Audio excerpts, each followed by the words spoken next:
বিপ্লবীদের দমন করতে আসবেন না। স্বরাষ্ট্রমন্ত্রীকে বলতে চাই, প্রশাসনকে স্বাধীন করে দিন।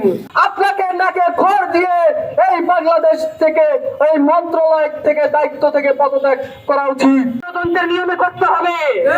আপনারা যদি কথার বিরুদ্ধে কথা বলতে না পারেন, সন্ত্রাসী হামলা করেন, আমরাও কিন্তু একই পথ বেছে নেব। বিপ্লবীদের সংখ্যায় গণনা করবেন না।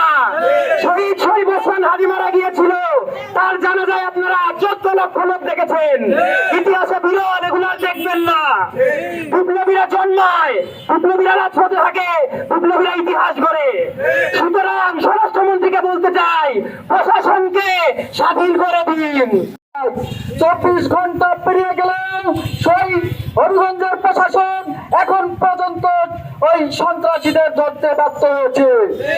আমরা মনে করি এটা হবিগঞ্জ না, সারা বাংলাদেশে এইরকম হাজার হাজার সন্ত্রাসী তারা লালন পালন করছে। সেই সন্ত্রাসীদেরকে নিয়ন্ত্রণ করতে ব্যর্থ হচ্ছে বর্তমান বিএনপি সরকার। ওই শ্রীলঙ্কার সালাউদ্দিন সাহেব, আপনি সংবিধান নিয়ে বড় বড় কথা বলে আপনার মন্ত্রণালয়, আপনি সেই আইন শৃঙ্খলা নিয়ন্ত্রণ করতে ব্যর্থ হয়েছে। আপনার লজ্জাবোধ থাকা উচিত। আপনাকে নাকে খড় দিয়ে এই বাংলাদেশ থেকে, এই মন্ত্রণালয় থেকে, দায়িত্ব থেকে পদত্যাগ করা উচিত। আপনি আইন শৃঙ্খলা বাহিনীকে নিয়ন্ত্রণ করতে পারেন না, আপনার সন্ত্রাসী ক্যাডার বাহিনী আপনি নিয়ন্ত্রণ করতে পারেন না। আমরা স্পষ্ট ভাষায় বলে দিতে চাই, বিপ্লবীরা কখনো হারে না। বিপ্লবীদের দমন করতে আসবেন না। বিপ্লবীরা কিন্তু কোন চক্রানীকে ভয় পায় না।